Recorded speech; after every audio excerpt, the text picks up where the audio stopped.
All right. Hello and welcome back to Influential Dental, where we are bringing on some of the most influential guests in the dental industry in the world. And we're really excited about our guests that we have on today. But before I jump in, I'm Julieanne O'Connor and I'm here with my co host, Michael Keeter. Hi, Mike. How are you? Hi, good morning, Julianne. Great to be here. I want to just make a quick introduction to Matt Ornstein, who I feel like I got to know when we got the opportunity at the Dykema Leadership event to drive race cars together in Las Vegas. And not to say that, he passed me, four times over on the track, but he did. And I'm very excited to have this conversation because one of my favorite topics is actually money and wealth and wealth creation. And I think that you're going to have a lot to add to that conversation today. But for those of you who don't know him, Matt owns a DSO, Oak Dental Partners. He also has a tremendous history in the dental industry. I'm going to have him give you a little introduction, but he is coming from an entrepreneurial mindset. He does some incredible things. Welcome to the show. Thank you so much for being here. Thank you. Pleasure to be here. All right. So, do you mind giving our listeners? I know you're the co founder of Dental Pitch Brokerage, and I don't know how many people know about that. I see it all over. I presume most people do. But for those listeners who don't know who you are and a little bit of, your background and that type of thing, and you also have a podcast that we're going to be on, which I'm excited about. But you're all over the map. You have your hands in so many things. So, tell us a little bit about your background, who you are, and why you're so influential in this space. Well, appreciate the opportunity. It's great to be here. My business partner and I own a company based out of Atlanta, and it's a holding company that owns about 8 different businesses. The majority of it is real estate. And then 2 of those businesses are in the dental industry. So I'm 57. I spent the majority of my career in real estate, learned a lot about pro formas and budgets and cap tables and debt and equity and things of those natures, return on investment, internal rate of return. And I got into the dental space about 5 years ago.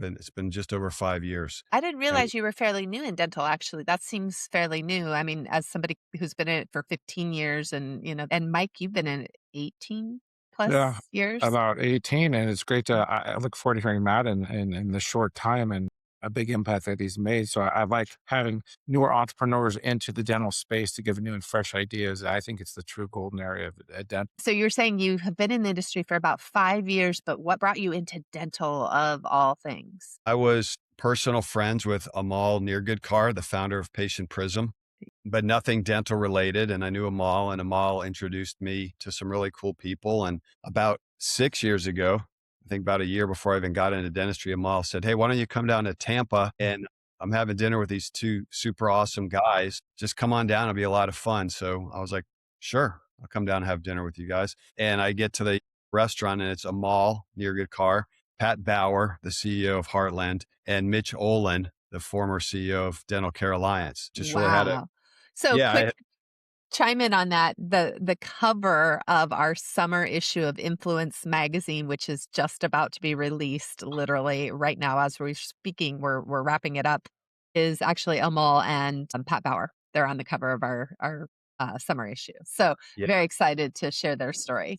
So that's yeah, amazing. I had no idea. yeah. And oddly enough, when I was having breakfast in Vegas, I saw Pat and I saw Maul walking to the photo shoot for your magazine that Oh, morning. oh yeah. Okay, that's so interesting. Oh gosh, it's such a small world. It just keeps getting smaller. Yeah, we were all there, and I happened to catch them while they were doing the photo shoot, just at the tail end. But I knew they were doing it for us. However, I kind of just came in at the tail end just to say hello, and but it turned out amazing. I can't wait to share this. This magazine. It's going to be so much fun. I can't wait to have you in it as well. So there's so many things I have questions about. I have some doctors and dentists who own their real estate, other dentists that don't own their real estate. And those dentists who do own their real estate, one in particular that comes to mind, he was literally taught, and he's actually on our podcast as well, Dr. Sean Motashami. And his dad told him early on when he went to build his first practice, the only way when he was looking to rent a space, he told him, you've got to buy the property. You're not doing it unless you buy it. And so he's bought all of his real estate, which has been a major play in his wealth accumulation. But what are your thoughts on that? Yeah, that's a great question. A brilliant question, by the way. So it's the same concept with, having apartments or our homes that if you're going to rent or an office building, in my opinion, it makes no sense generally, unless you're like a private equity company that's really growing dental practices quickly. It makes no sense to lease. Now, a lot of times you don't have that choice because, some of the most profitable brand new dental offices are located like in a Whole Food shopping center or a Publix anchored shopping center or a Home Depot anchored shopping center. So you have so much vehicular and human traffic, coming into those areas. So those are A+ locations, and you're not going to be able to buy that space, right? You got to lease it.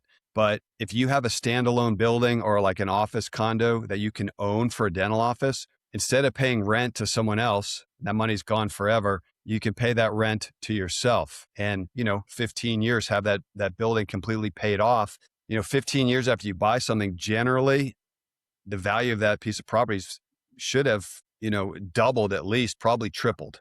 The other interesting thing about owning is the multiples on the net cash flow, net operating income from a piece of real estate, even in this economy, about 16 times your net operating income. So if you have a dental practice, maybe you'll get a normal sized dental practice standalone 5 to 7 times your EBITDA or net profit. But if you own the building too, and you're paying yourself a fair market rate, the value of that building is about 16 times your net rental rate. So you actually can build tremendous wealth and tremendous exit value by owning the real estate if you're a dentist. So if you're able to do that, it's going to increase your wealth creation by many, many factors. If you can't, it's okay, right? If you're like, I only like to be in Publix anchored shopping centers or next to like a super high traffic nail salon, which is another great place to have a dental office in a shopping center, that's great. But if it's a standalone building or it's in an office condo complex, if you can buy the real estate, pay yourself the rent, have that thing paid off in 15 years or sell it based off your net rental rate, you can make a lot of money. Amazing. Actually, oftentimes, in terms of multiples, you're going to get 2 to 3 times more than just the multiple on your dental practice. No, that's some great insight for existing dentists, but also new dentists. And Matt, if I can ask you, and again, thank you for being on our program. You've only been in dentistry for 5 years. I've had a great impact already. I got to meet you as well and talk to some of the people around you in your circle.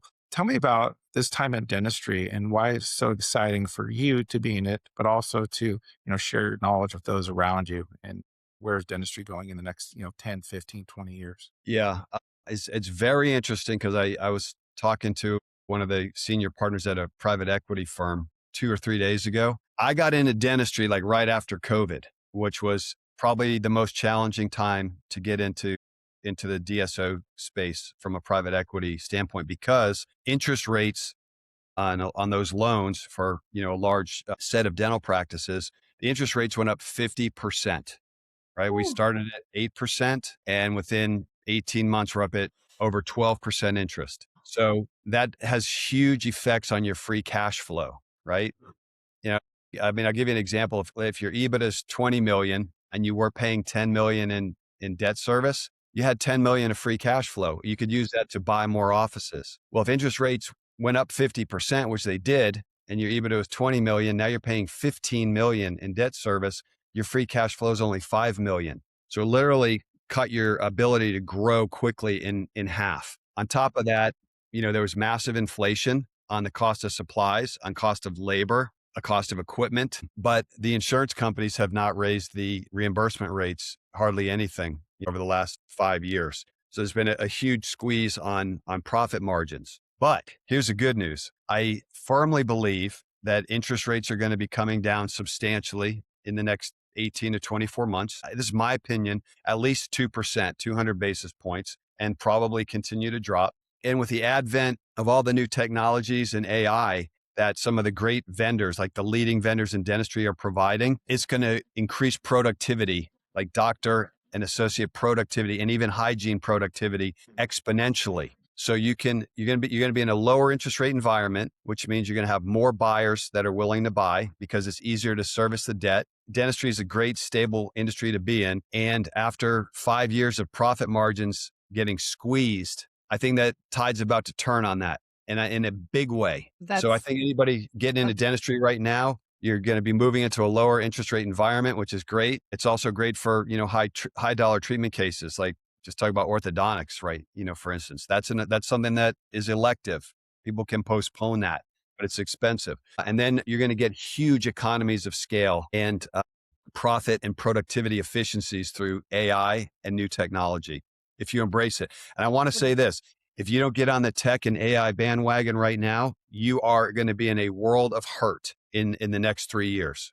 Probably We've been going to get having this conversation a lot. In fact, we're going to be joining some people for an event that's all AI based, and having these conversations. And yesterday, I was on a panel discussion about it, and it's very interesting because those people who fear it, we're just kind of having this conversation about is AI is there to really give you free time to be more creative, to be more thoughtful. Yes, there's going to be a shift and how people work and what they work on, heavily what they work on, right?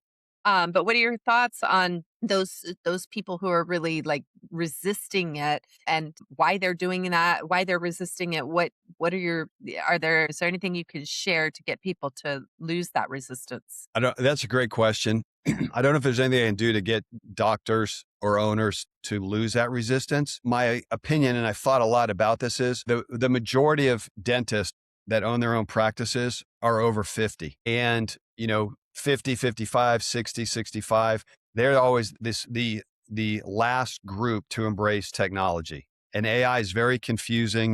We're trying to learn Claude at my corporate office, and man, it's a lot to take in. But the younger generation, I would say like 35 and under, they love AI. They love tech. It comes very naturally to them. A lot of them are just vibe coding right now. But the reality of it is AI and technology are going to become so sophisticated. If you don't have a totally great website with great social media and you're using the best digital marketing firms that you can get your hands on for new patient acquisition, and I want to get into that later, your competitors they're going to steal the new patients. And new patients, we'll talk about it later, but new patient acquisition is the most critical thing that a dental practice needs to be on top of and watching for positive organic growth and exceptional positive organic growth. Because right now, like I see video after video, people are searching for a new dentist on ChatGPT. And even Google's putting the top 3 AI search results up. And people are more likely to take those recommendations and click right through to the dentist website and look at the Google scores, look at the customer satisfaction, look at the videos, get a feeling for the culture in that office and the dentists and associates that are working there, and make decisions quickly. That's Yeah. how it's going. And it's not going to stop. It's not going to slow down. I think we're 2 years away from statistically everybody using AI and tell me who's the best dentist to go to in my zip code or within 20-minute drive of my house. These are the things that I need done. These are the things that are important to me. Who are the top 3? Who's the best? And 50% of dentists don't have websites. That's incredible. This is that's mind-boggling to me. Yeah. And what's happened Wow. is, I know I'm talking a lot, but like the thing that I hear from like people that are 55 and up is, well, I've always done it that way. Word of mouth is the best advertising. All right. Well, those days are about to get obliterated. And if you don't get on the tech AI bandwagon very soon, I'm 100% confident that your dental business is going to suffer dramatically. Maybe not with existing patients, but you need new patients are the most important. I can get into that later. And you're Yeah. not going to get them. Not going to get them. Well, it's definitely the lifeblood of any company, and especially dentistry as well. And it has evolved over the years. I mean, the standard was right having the old yellow pages. Half our audience don't even know what the yellow pages are, but that was it, right? To get your name in there. Then it was a basic website. Then it's it's kind of like an arms race. But the fact is it's necessary. Yeah, and I think I would just chime in on that. The conversation we were having yesterday, we had people who were the operators at big DSOs to, people who own tech companies or run tech companies, I should say. And we were just talking about AI is designed to free up time and make people efficient. Foundationally, that's a piece of what AI is going to be doing in these dental practices. And so, yes, there may be some shift where people have to provide value in a completely new way, or they're going to be gone. They'll be obsolete. They're going to have to go figure something else out. However, we were saying that there's a tremendous amount of positivity in the fact that people can go back to connecting on a human level and spend more time getting creative, thinking about ideas that AI can't think up for them, and then using AI as an assistant to take their ideas to the next level and figure out how to implement things. And so there are a lot of positive effects because we know that AI is not going to replace the conversations you're having with your patients at the end of the day, right? There's still going to be a human connection in the dental industry.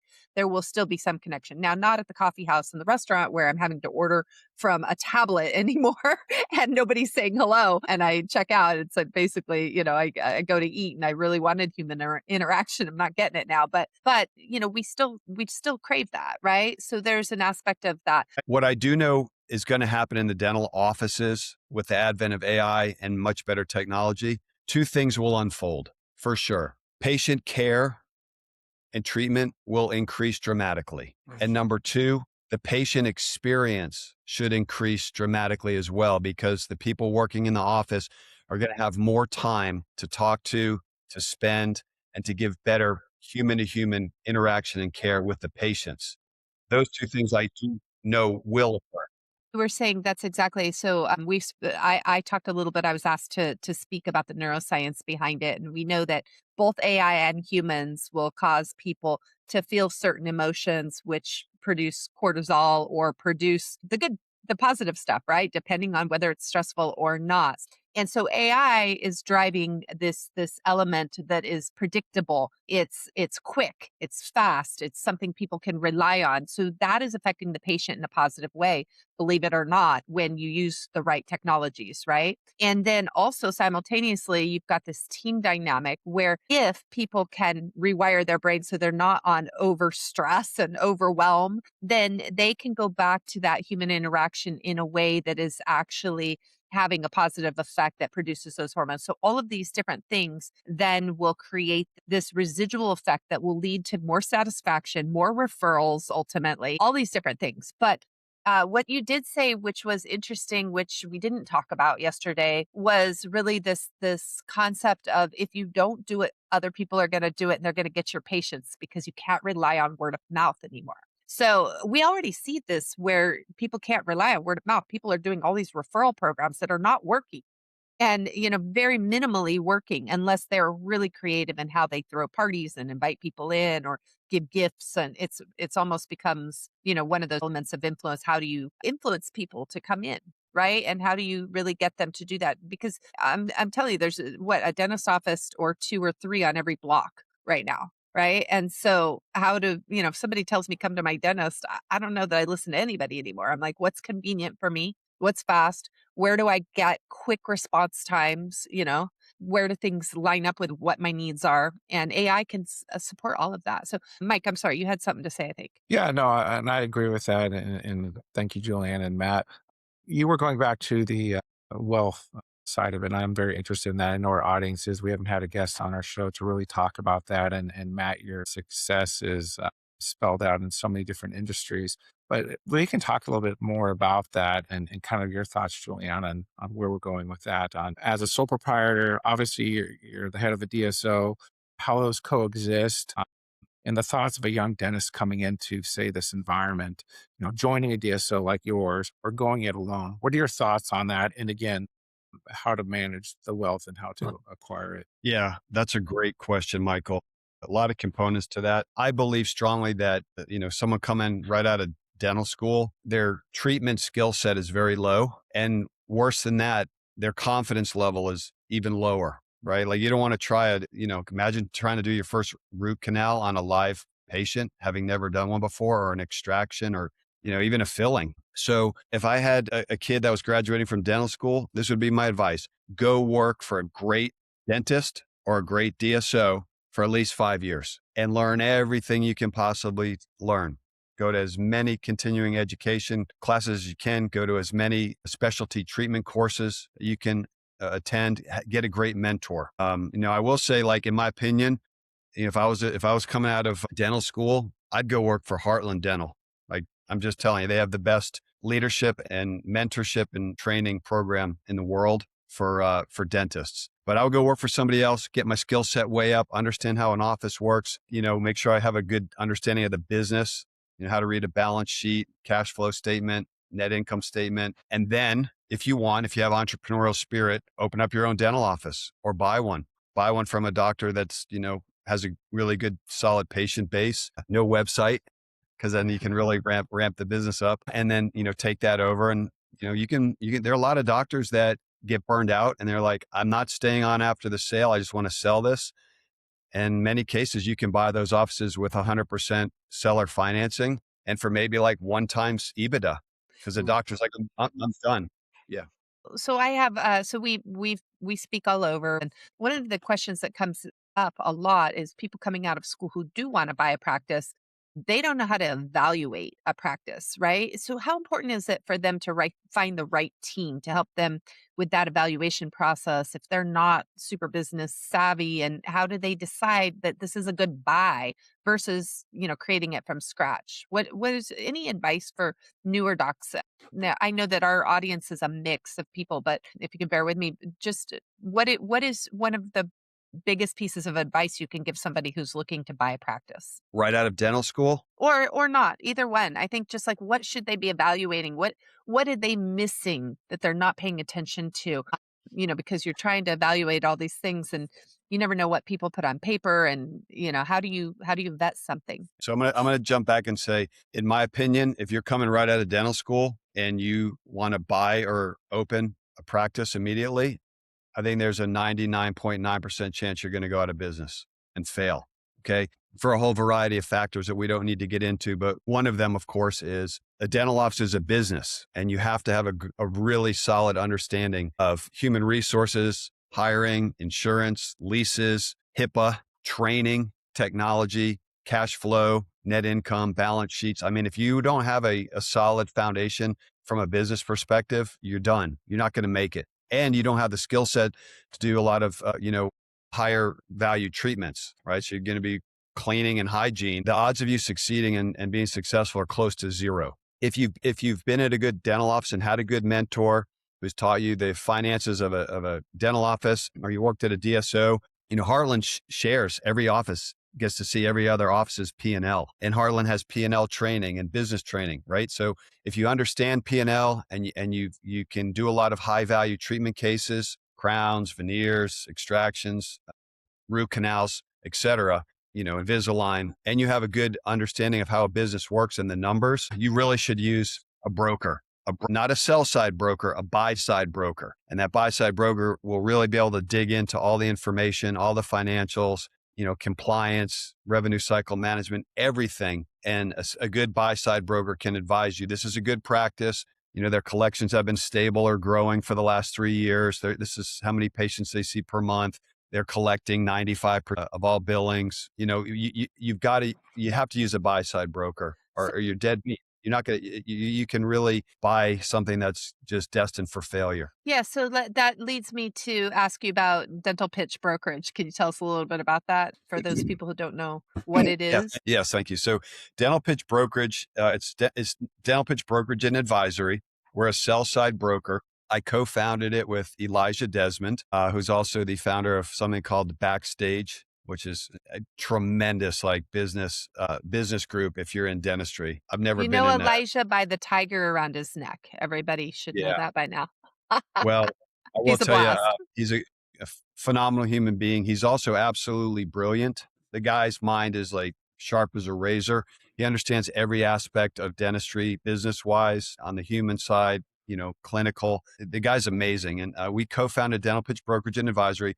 Elijah's the acting CEO. And what we do is we represent doctors that have one or more practices that want to sell their practice. Obviously they're wanting to sell for millions of dollars, obviously. So we guide them through that process. We are definitely a white glove boutique dental sell side brokerage firm, very hands-on, very high touch.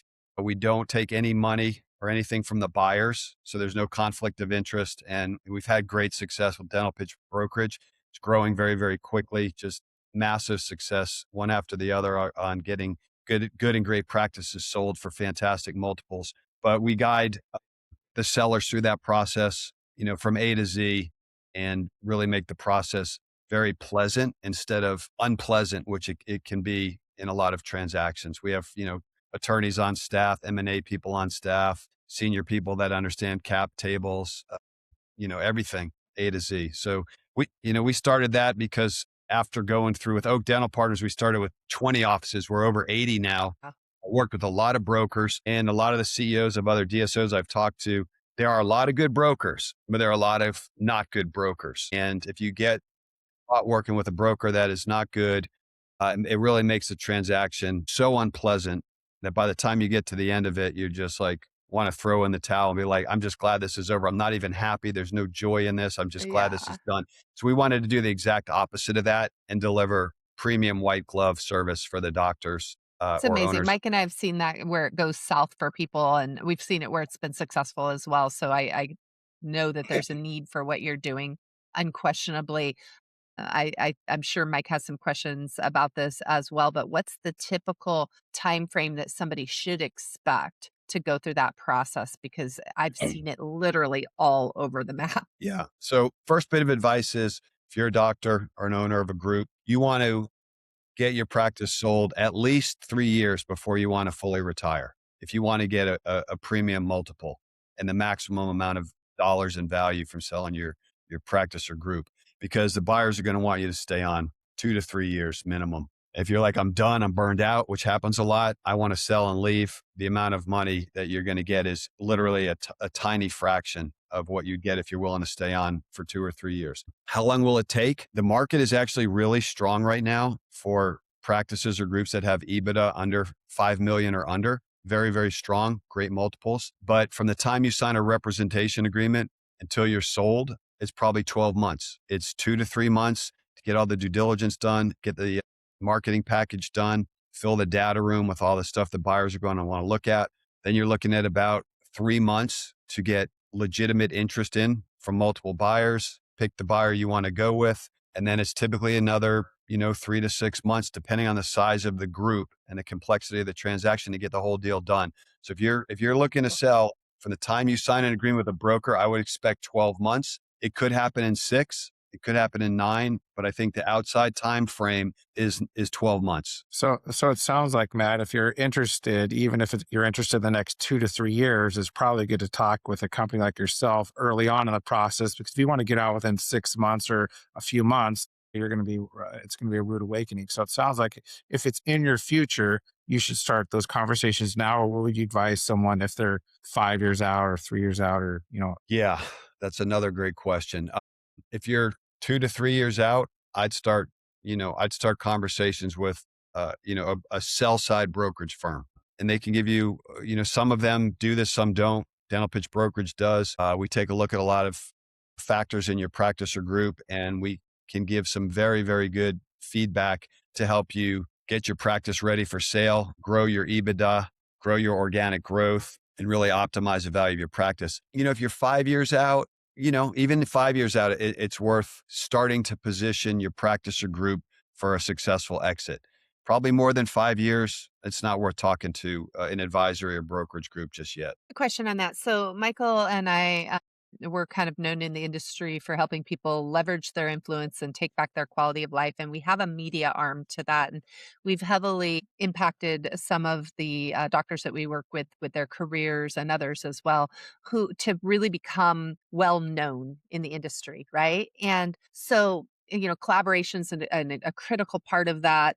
And some of the people that we know is critical to that. But with that, it's everything. It's the social media, the website, it's everything, all the stuff, the media play, the press, the literally everything that goes into that. How important do you find that when somebody's transitioning their practice, that when they go to represent it to get people to get the attention of buyers, how important is it that their reputation be that, bold or, seen, if you will, besides the website itself? I don't, while that's fantastic for the owner of a practice, as the owner, I think that's very important, but I don't believe the buyers care too much about that. What the buyers care about is what have your collections been over the last 3 years? Are they stable or are they increasing?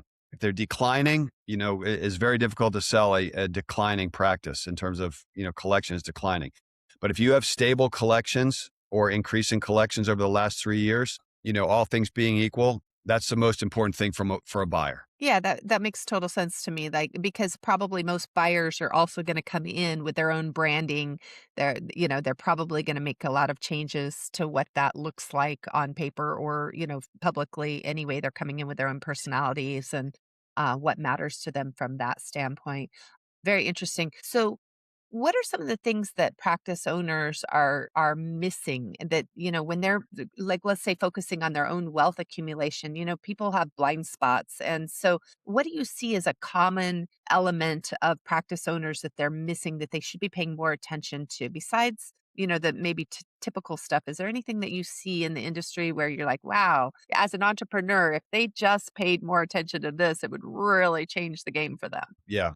For practices that are, an EBITDA, which is another word for basically net income, if you don't have any debt, for practices that are 5 million of EBITDA and under, you can typically expect 5 to 7 times EBITDA multiple. All right. So I'm gonna meet in the middle on there and say 6 times EBITDA. So if you have a million of EBITDA, when you sell your practice or group, you get $6 million for that. What most dentists do not understand. They have to understand what EBITDA is. Okay. It's not that hard. I mean, I wrote a book. You can get it for free on the Dental Pitch Brokerage website. But you've got to understand what EBITDA is because that's what buyers are going to value your practice on. For most dentists, not all, but for most, their biggest financial asset is their practice or their group.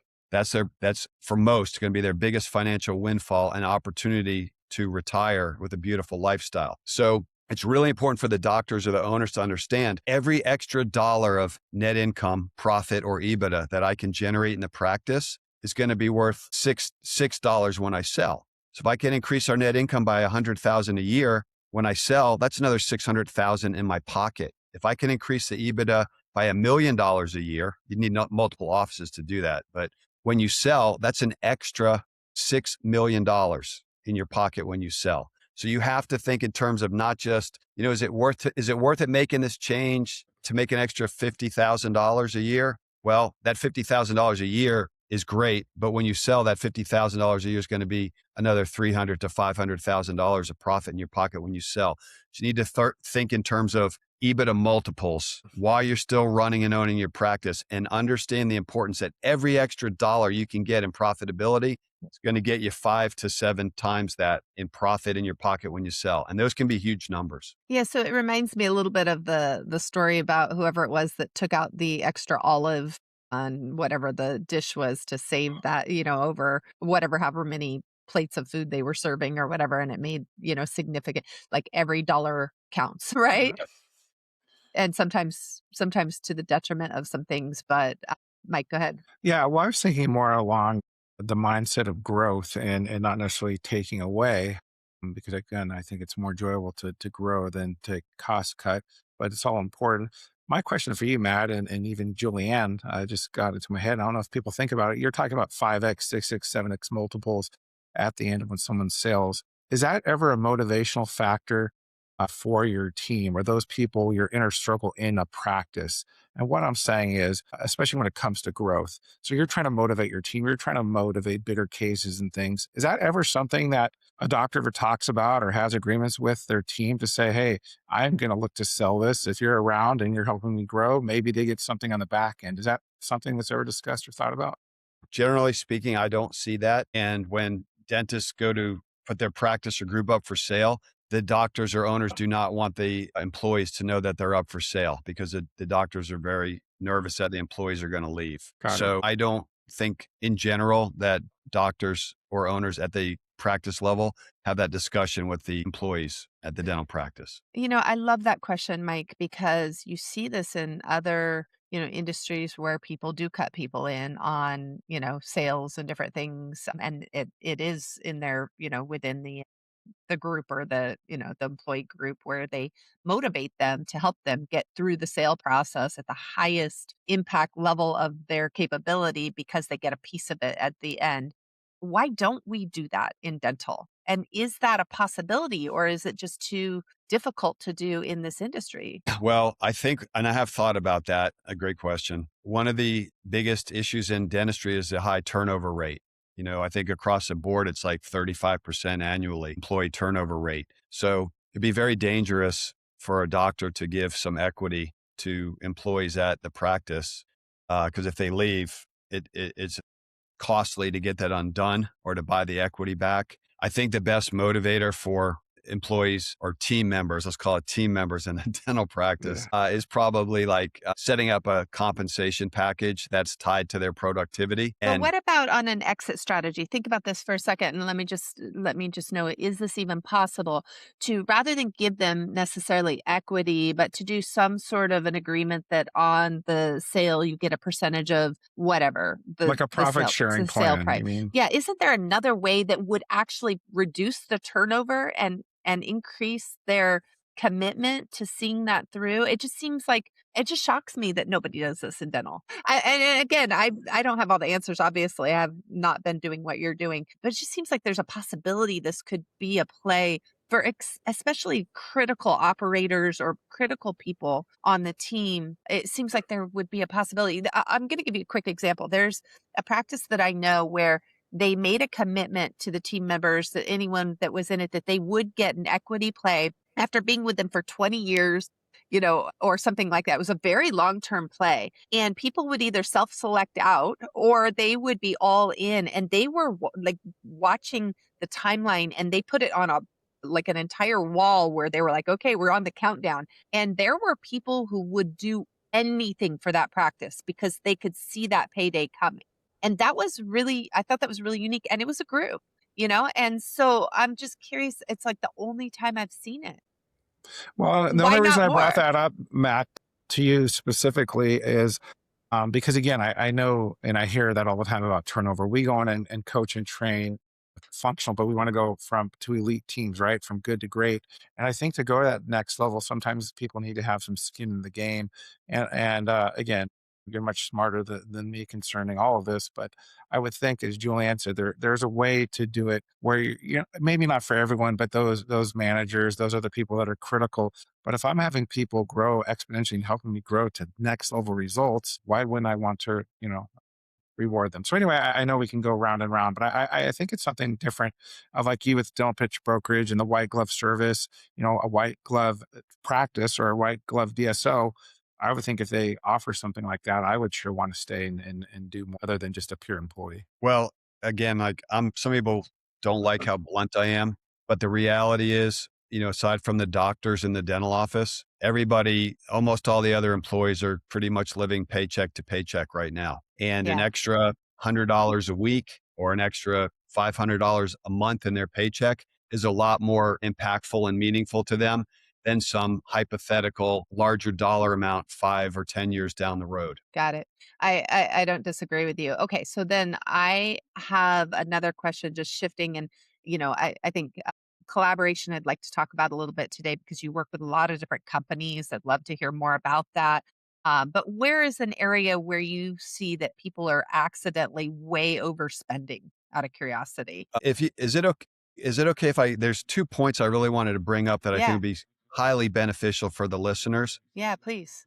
Then we can come back to that. And these are actual statistics from Planet DDS. Mike Huffaker's their chief revenue officer. They're in 14,500 offices. So they've got a huge data pool now. The dental offices that are organically growing 6% a year, meaning their collections are increasing 6% per year, are getting a minimum of 35 new patients a month. The offices that are getting 75 new patients a month are growing at 9% or greater organically. And I always say the best way to grow profitability is through revenue, not through cost cutting, because you can only cost cut once, right? That's not a long-term solution. And Michael brought Agree. that up. It was brilliant. So you need to grow your way to profitability. And new patients, if you don't have at least 35 new patients a month, your organic growth is statistically, it's going to be under 6%. So if you want to grow without opening up additional offices, you want to maximize the profitability of your existing office or offices before you open a new one or buy a new one. So most importantly, new patient acquisition. Minimum should be 35 new patients a month, shoot for 75. New patients generally are going to be higher value patients, because if you've come in as a new patient after the first 24 months, you've got your cavities filled, maybe you had an extraction, then you're on kind of a maintenance thing. Come in twice a year. As long as you do what you're supposed to do, you're probably not going to have any major issues. The probability of a new patient coming in needing more things done is much, much higher Makes in sense. terms of producing, higher value treatment than an existing patient that's been there 2 or 3 years. The other thing that dental offices are not tracking properly or are focused enough on is most dentists are tracking case acceptance rate. And they're like, oh, we're doing great. We have 70% case acceptance. What needs to be tracked is case completion rates, right? And Mike Huffaker talked about this as well. You have to have a high case acceptance percentage, right? But what's most important is what is your case completion percentage? Right? If you have a 90% case acceptance and a 10% case completion, what good is that? It's like, imagine selling a car to a customer and you're a salesman and you're like, 90% of the customers that come in buy from me, but then none of them make the payments.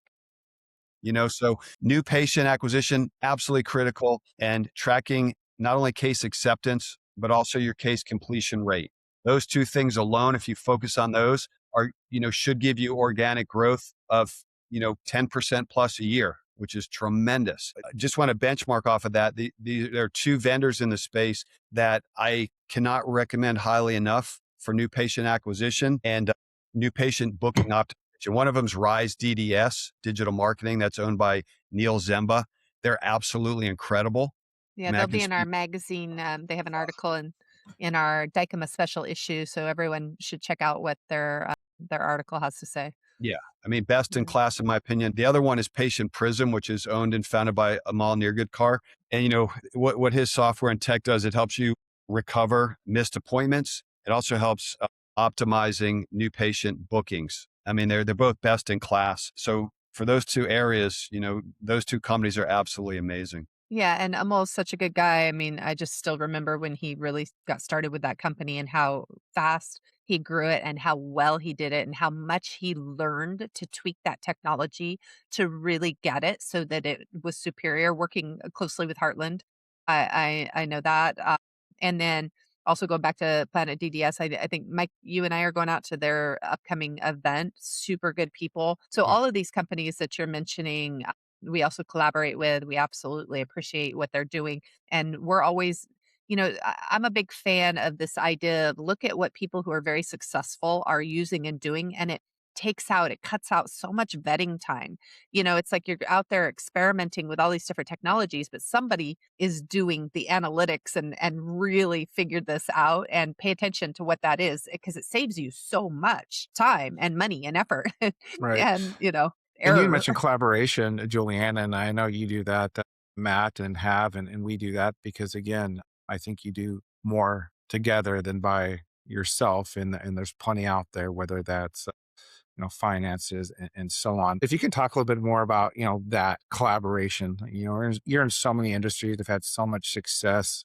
I'm sure a lot of it is done off of your hard work and sweat, but obviously there's others that also come into play. But what are your thoughts about that, about collaboration, about networking, about doing more together than by yourself? I'm a total believer in that. I'm sure you've heard the quote, if you want to go fast, go alone. If you want to go far, go with others. And you can accomplish things exponentially with a great team of people, either the team you're working with, your network, your mentors, going to conferences, networking. I'm a big believer in that. And I learn from people all the time. I mean, I try to learn something from everyone that I meet and talk to. I ask a lot of questions and usually pick up some very, very valuable information or meet someone that can introduce me to someone that I can collaborate with business wise or help them or they can, help our business. So, Michael, I'm all in on that. Well, good, So Matt. Well, I look forward to doing more collaborations with you then. So I'll just throw that out there. So, and I agree with you wholeheartedly. And it's more fun that way. And you do more together. So, Julian. uh, Can I hop in one last time? yeah. Because we have worked with at Oak Dental Partners. We've worked with so many consultants and different firms. I do like to give a shout out to the ones that are totally amazing. So Yeah, I've got please. three more. Pearl AI, which was founded by Ophir Tanz. They, second opinion. If you're using that technology, there's been a lot of case studies with Pearl where case acceptance has gone up by up to 30%, which is Yes. huge. They just released their RCM service and Pearl Voice Clinical AI Note Taker. So, Yeah. you know, Pearl's an Ophir is amazing. amazing. another Yes. really interesting guy. He's going to have a beautiful story in our Dicoma special issue, and we'll be on the cover with Brian Kaleo. So, Incredible guy, incredible company. We'll be yes. actually podcasting live in the Pearl Pod at Dicoma this year. Super excited about that. So if somebody wants to get on the show, reach out to us. Very Yeah. excited about that. So yeah, And they're then a great the company. other two that are phenomenal in my opinion. There's a company called RIPE, RIPE Global, founded by Dr. Lincoln. Yeah. And, his data's coming in that the DSOs that go through their training protocol or the doctors or associates, if the doctors do what they are taught to do and they do it, they're seeing an uplift of at least $100 per hour per chair in production at the lower end. Some of them are getting a $200 or $300 extra in production uplift. I mean, it's amazing. That's an incredible company. Love it. Desperately needed. And then on the consulting side, again, these are my opinions, but I love Tower Leadership out of Atlanta, Georgia. The founder is Eric Morin. I speak at some of their conferences. He's putting on an incredible impact summit November 13th and 14th in Atlanta. It is going to be off the charts. If you have the time to go to a summit, I highly recommend the Tower Impact Summit in November 13th and 14th. I have talked to a lot of Eric's clients at Tower Leadership that have, after engaging Tower Leadership, their collections and revenue, some of them 2x, 3x. And I met a group that 10x, Wow. 10x went from 5 million to 50 million Yeah, I'm a in big fan. 18 It's months. So amazing. I always say, like, these are not costs to your group or your practice. These are Investments. Yeah. investments. And you have to look at the return on investment and what you're getting. But if I was a dentist, I'd be investing in myself, my associates, my staff, a great consulting firm, and the best tech AI platforms that are available Yeah. that And can for those increase production. Yeah, for those people who aren't familiar with RIPE, what we love about RIPE Global is this is something that you don't have to leave your practice to go and train. These associates get the kits sent to them. They get to it's all measured. It's all everything is so meticulously and well done. Our close friends Kim and Dr. Lincoln, are very we just absolutely love working with them. Super good people. So yeah, so a huge shout out. Thank you for all of those. I think that Tower may have an article in our upcoming issue as well. So I think we're all playing in the same space here. Like I don't think you named anybody that we don't have a connection to right now. So We just we we hired Tower as a consulting firm after going through several where we got nothing, and we're on track just through the stuff Tower's doing, just organically, to probably pick up about 4 million to 5 million of extra EBITDA in 2026, wow, which that's is significant. incredible. Oh my gosh! Yeah, And then, significant. if you think about that, let's say we do pick up 5 million of extra EBITDA organically, and we sell at a 12x, that's an extra $60 million to Oak Dental when Oak Dental sells. I mean, huge numbers, and they're Yeah, they're just phenomenal. You know, I, huge, I love that. incredible. I know we only have a few minutes left, but I also want to thank our partners, American Dental Institute, Just gonna jump in and say it. You beat me to it. American Dental Institute, who collaborate with us on this podcast for doing Collaborative. that. Yeah, very collaborative. They'll bring in, let DSOs use their space. It's beautiful, has a gorgeous cadaver lab. And they put on an event, actually, ADI 2026 is coming, I think, the beginning of December. It's so much fun. Mike and I end up co hosting that every year for them. And we just bring in people from all over the world, and it's just a phenomenal 2-day event. So if anybody is looking to really grow the practice, it's everything from excellent clinical speakers to incredible people on the growth side and the practice business side. And so you can bring your entire team to that, and everybody will benefit from it. Plus, just incredible collaborations and conversations and dinners, and it's just a lot of fun. And they always have some like music, saxophonists as you're walking in the door. It's just a cool vibe, and just really down to earth people. So it's a great learning experience. So, Matt, where can people find you if they want to reach out to you and connect? I'm on LinkedIn under Matt Ornstein. You'll recognize me with my name and photo. That's probably like the best way. Incredible having you on the show today. We really appreciate it. Is there anything that has not been said that you'd like to share with our listeners today? I mean, the only thing I'd like to end with is I think out of all the healthcare professions, maybe aside from oncology, cancer, I think dentists are the most incredible healthcare people in the world.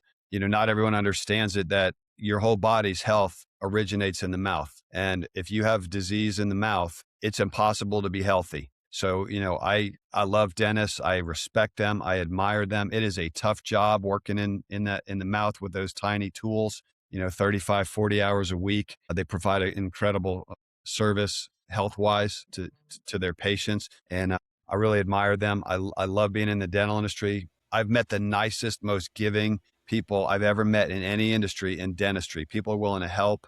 They're willing to talk to you, share ideas that are working. Other industries like real estate are very competitive. If you try to get any type of data or competitive advantage, what's working for you and people that are in real estate, they won't tell you anything. It's so like they don't have that abundance mindset that I see in dentistry. And then, there's two types of dentists. Like some people just want like total quality of life and want to work 35 hours a week, Monday through Thursday, and make a great living, have a great quality of life and work for someone else.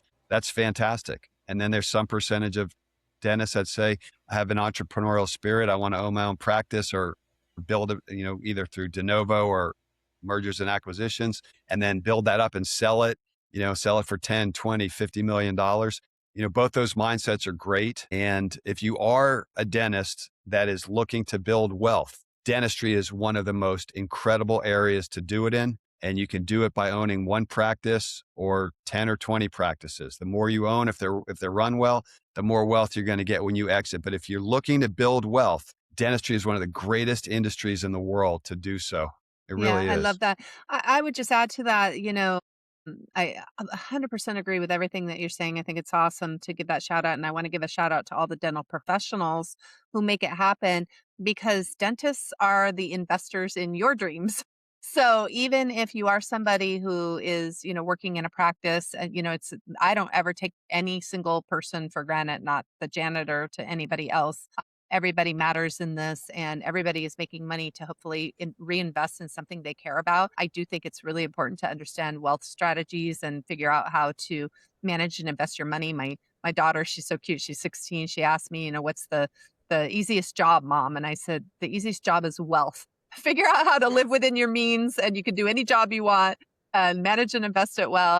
So it doesn't matter who you are, what your position is, you can do something and there's something in this industry for you. So Matt, it's been such a pleasure having you on the show. Thank you so much for being here. Quick, also, plug that if you want to follow Mike and me, you can find us on Instagram at Influential Dental, and you can follow us there and DM us there. That's a really easy way to connect with us. Mike, you want to wrap us up? Yeah, no, thank you. And yeah, please, you can also find us on LinkedIn. Julieanne, thank you as always for being a wonderful partner on this podcast and our journey with Influential Dental. And Matt, look forward to seeing you more out there, being more involved in your events and collaborating everything else because as Julianne says, I want to be around people that are smarter than me and have done it. And but I really do appreciate you, Matt, and your being on here, giving us your time, which is very valuable. And look forward to talking more with you and seeing where this all goes. So thank you for being our guest today. My pleasure.